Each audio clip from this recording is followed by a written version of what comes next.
राणी चेन्नम्मा विद्यापीठाचे कुलगुरू प्राध्यापक CM त्यागराजन यांनी बनावट गुणपत्रिका आणि बनावट सेवा प्रमाणपत्र सादर करून निवृत्ती घेतली असून अशा अपात्र व्यक्तीची सरकारने कुलगुरूपदी नियुक्ती केली आहे। राज्यात अशा प्रकारची घटना ही पहिल्यांदाच घडली आहे, असा गंभीर आरोप दलित विद्यार्थी परिषदेचे राज्याध्यक्ष श्रीनाथ पुजारी यांनी केला।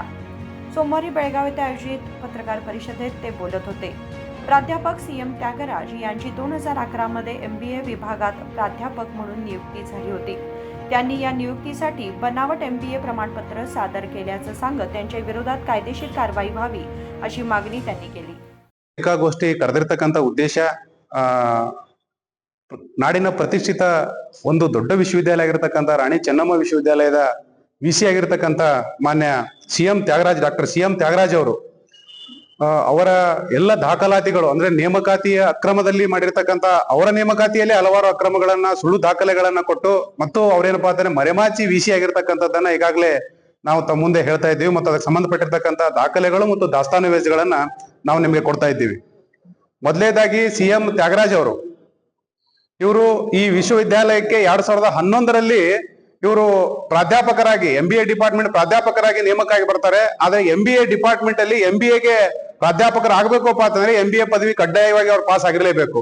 ಆದ್ರೆ ಇಲ್ಲಿ ಏನಾಗ್ತದೆಪ್ಪ ಅಂತಂದ್ರೆ MBA ಪದವಿಯನ್ನ ಅವರು ಬೇರೆ ಒಂದು ವಿಶ್ವವಿದ್ಯಾಲಯ ತೆಗೆದುಕೊಳ್ಳುವಾಗ CV ರಾಮನ್ ವಿಶ್ವವಿದ್ಯಾಲಯ ತೆಗೆದುಕೊಳ್ಳುವಾಗ ಏನಾಗ್ತದೆಪ್ಪ ಅಂತಂದ್ರೆ ಒಂದು ಸೆಮಿಸ್ಟರ್ 2 ಸೆಮಿಸ್ಟರ್ ರೆಗ್ಯುಲರ್ ಮೋಡ್ ಅಲ್ಲಿ 2 ಸೆಮಿಸ್ಟರ್ ಡಿಸ್ಟೆನ್ಸ್ ಎಜುಕೇಶನ್ ತೆಗೆದುಕೊಂಡಿರ್ತಕ್ಕಂಥದ್ದೇ ಒಂದು ಯೂನಿವರ್ಸಿಟಿಯ UGC ಗೈಡ್ಲೈನ್ಸ್ ಪ್ರಕಾರ ವೈಲೇಷನ್ ಮಾಡಿ ಅವರು ಪಾಸ್ ಆಗಿದ್ದಾರೆ।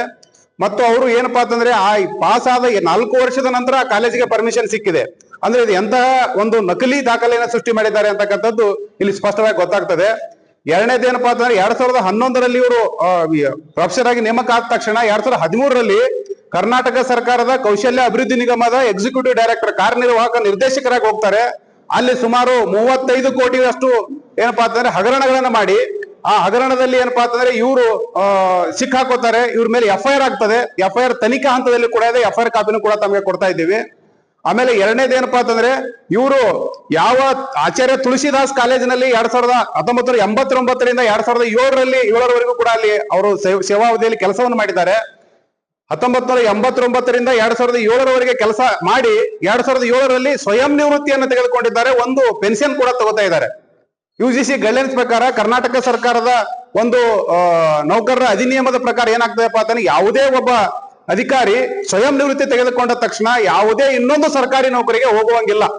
ಆದ್ರೆ ಇಲ್ಲಿ ಏನಾಗ್ತದೆಪ್ಪ ಅಂತಂದ್ರೆ 2007ರಲ್ಲಿ ಸ್ವಯಂ ನಿವೃತ್ತಿಯನ್ನು ತೆಗೆದುಕೊಂಡಿದ್ದಾನೆ ಮತ್ತು ತೆಗೆದುಕೊಳ್ಳುವ ಸಂದರ್ಭದಲ್ಲಿ ಸರ್ಕಾರ ಕೂಡ ಅಪ್ರೂವ್ ಮಾಡಿದೆ, ಅವರಿಗೆ ಪೆನ್ಷನ್ ಕೂಡ ಬರ್ತಾ ಇದೆ। ಅದನ್ನ ಮರೆಮಾಚಿ ಏನಪ್ಪಾ ಅಂತಂದ್ರೆ ಸಿಂಡಿಕೇಟ್ ಇದು ಏನಪ್ಪಾ ಅಂತಂದ್ರೆ VC ಆಗಿ ನೇಮಕ ಆಗಿರ್ತಕ್ಕಂಥದ್ದು ಇದು ದೊಡ್ಡ ದುರಂತ, ಕರ್ನಾಟಕ ರಾಜ್ಯದ ಮಟ್ಟಿಗೆ ದೊಡ್ಡ ಸ್ಕ್ಯಾಂಡಲ್ ಕೂಡ। ಯಾಕಂದ್ರೆ ಒಬ್ಬ VC ಅನ್ನ ನೇಮಕ ಮಾಡ್ಬೇಕಪ್ಪ ಅಂತಂದ್ರೆ ಆ VC ಒಂದು ಪಟ್ಟಿ ನೇಮಕ ಮಾಡುವ ಸಂದರ್ಭದಲ್ಲಿ ಏನಾಗ್ತದೆ, ಪ್ರತಿಯೊಂದು ಸಂದರ್ಭದಲ್ಲಿಯೂ ಕೂಡ ಅವ್ರ ಬಗ್ಗೆ ಸತ್ಯ ಶೋಧನೆ ಮಾಡ್ಬೇಕಾಗ್ತದೆ। ಸತ್ಯ ಶೋಧನೆಗೂ ಕೂಡ ಮರೆಮಾಚಿ ಈ ದಾಖಲೆಗಳನ್ನು ಕೊಡದೆ ಅವ್ರ ಮೇಲೆ ಯಾವ್ದಾದ್ರು ತನಿಖಾ ಹಂತದಲ್ಲಿ ಇರ್ತಕ್ಕಂಥ ಕೇಸ್ಗಳಿದ್ರು ಕೂಡ ಆ ಸಂದರ್ಭದಲ್ಲಿಯೂ ಕೂಡ ಅವ್ರು ಏನಪ್ಪಾ ಅಂತಂದ್ರೆ VC ಆಗ್ಲಿಕ್ಕೆ ಅರ್ಹತೆಯನ್ನು ಹೊಂದಿರೋದಿಲ್ಲ। ಆದ್ರೆ ಇಂತ ಅನರ್ಹ ವ್ಯಕ್ತಿಯನ್ನ 2023ರಲ್ಲಿ ಇವರಿಗೆ VC ಆಗಿ ನೇಮಕ ಮಾಡ್ತಾರೆ। ಇದು ಕೂಡ ಒಂದು ದೊಡ್ಡ ದುರಂತ।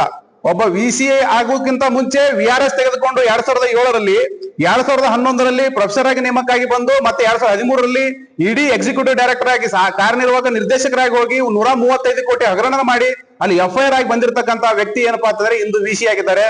ಇಂಥ VC ಮೇಲೆ ನಮ್ದು ಏನಪ್ಪಾ ಅಂತ ಅಲಿಗೇಷನ್ ಇದೆ। ಸರ್ಕಾರ ಕೂಡಲೇ ಇಂಥ ವಿದ್ಯಾರ್ಥಿಗಳಿಗೆ ಒಂದು ಯುವಜನರನ್ನ ಕಟ್ಟುವಂತ ಒಂದು ಶೈಕ್ಷಣಿಕ ಒಂದು ದೊಡ್ಡ ಮಟ್ಟದಲ್ಲಿ ಇರ್ತಕ್ಕಂಥ ವಿಶ್ವವಿದ್ಯಾಲಯದಲ್ಲಿ ಈ ರೀತಿ ಮಾಡ್ತಕ್ಕಂಥ ಒಬ್ಬ VC ಬಂದು ಕೂತ್ರೆ ವಿದ್ಯಾರ್ಥಿಗಳಿಗೆ ಮತ್ತು ಸಮಾಜಕ್ಕೆ ಕೊಡಬಹುದಾಗಿರ್ತಕ್ಕಂಥ ಸಂದೇಶ ಆದ್ರೆ ಏನು ಅಂತಕ್ಕಂಥದ್ದು। ಆಮೇಲೆ ಆಚಾರ್ಯ ತುಳಸಿದಾಸ ಕಾಲೇಜಲ್ಲಿ 1989ರಿಂದ 2007ರವರೆಗೂ ಎಲ್ಲ ದಾಖಲಾತಿಗಳು ಕೂಡ ಇದಾವೆ। ಅಲ್ಲಿ ಕೆಲಸ ಮಾಡಿದ್ದಾರೆ, ಸೇವಾ ಅವಧಿ ಇದೆ, ಹಾಜರಾತಿ ಇದೆ, ಎಲ್ಲ ಇದು ಕಡೆ ನಿಮಗೆ ಕೊಡ್ತಾ ಇದ್ದೀವಿ। ಆದ್ರೆ 2089ರಲ್ಲಿ ಅಲ್ಲಿ ನೇಮಕಾತಿ ಆಗಿದ್ದಾರೆ ಅಂತ ಕೇಳಿದ್ರೆ 2080ರಲ್ಲಿ ನೇಮಕಾತಿ ಆಗಿಲ್ಲ। ಅಲ್ಲಿ ಮದಕರಿ ನಾಯಕ ರಾಜ ಮದಕರಿ ನಾಯಕ ಕಾಲೇಜು ಚಿತ್ರದುರ್ಗದಿಂದ ಟ್ರಾನ್ಸ್ಫರ್ ಆಗಿ ಬಂದಿದ್ದಾರೆ। ಅಲ್ಲಿ ಟ್ರಾನ್ಸ್ಫರ್ ಆಗಿ ಬಂದದ್ದು ಕಾಪಿ ಇದೆ, ನಿಮ್ಗೆ ಅದನ್ನ ಕೊಡ್ತಾ ಇದ್ದೀವಿ। ಟ್ರಾನ್ಸ್ಫರ್ ಅಂದ್ರೆ ಅಲ್ಲಿಂದ ಇಲ್ಲಿಗೆ ಅವರು ವರ್ಗಾವಣೆ ಆಗಿರ್ತಕ್ಕಂಥ ಕಾಪಿ ಕೂಡ ಇದ್ರ ಜೊತೆ ನಿಮ್ಗೆ ಕೊಡ್ತಾ ಇದ್ದೀವಿ। ಟ್ರಾನ್ಸ್ಫರ್ ಆಗಿ ಬರೋ ಸಂದರ್ಭದಲ್ಲಿ ನಾವು ಆಚಾರ್ಯ ಮದಕರಿ ನಾಯಕ ಕಾಲೇಜಿಗೆ ಹೋಗಿ ಕೇಳಿದ್ರೆ ಅಲ್ಲೇನ್ ಹೇಳ್ತಾರಪ್ಪ ಅಂತಂದ್ರೆ ಇವ್ರಿಗೆ ಅಲ್ಲಿ ನೇಮಕಾತಿ ಆಗಿರ್ತಕ್ಕಂಥ ಯಾವುದೇ ದಾಖಲೆಗಳಿಲ್ಲ। ಮದಕರಿ ನಾಯಕ ಕಾಲೇಜು ಚಿತ್ರದುರ್ಗದಲ್ಲಿ ನೇಮಕ ಆಗಿರ್ತಕ್ಕಂಥ ಯಾವುದೇ ದಾಖಲೆಗಳಿಲ್ಲ, ಆದ್ರೂ ಕೂಡ ಟ್ರಾನ್ಸ್ಫರ್ ಆಗಿ ಬರ್ತಾರೆ ಸರ್ಕಾರದ ದಾಖಲೆಗಳ ಪ್ರಕಾರ।